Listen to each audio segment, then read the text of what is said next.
रात गजबे घटना घटल सुतल में सहिया के छतिया से सटल ए सखी हाँ का कही सखी रात गजबे घटना घटल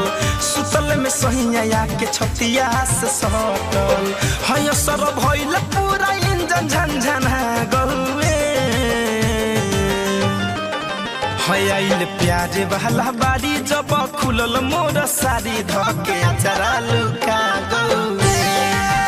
हयाइल प्यारे वाला बारी जब खुलल मोर सारी धके चरा लुका गौए ए सखी खा बताई अपना दिल के दर्द ना कबो ना धके सुतल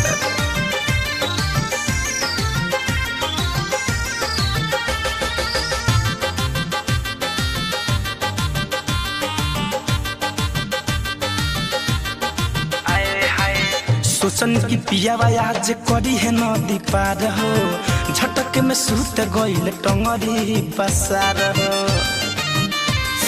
ए सखी हाँ हाँ हाँ सोचन की पियावा आज करी है नदी पार हो झटक में सूत गइल टंगरी पसार हो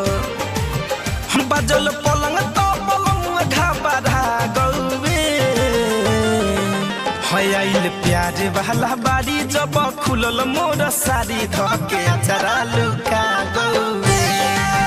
हयाइल प्यारे वाला बारी जब खुलल मोर सारी धके चरा लुका गौए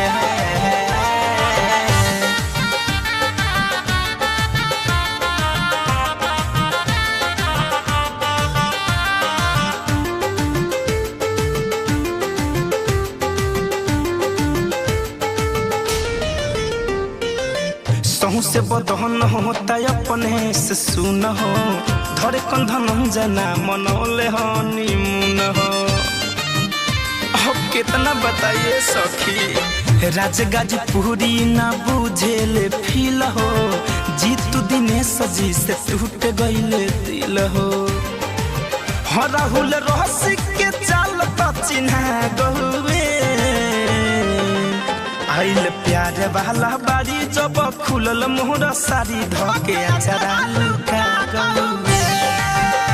आइल प्यारे वाला बारी जब खुलल मोर सारी धके चरा लुका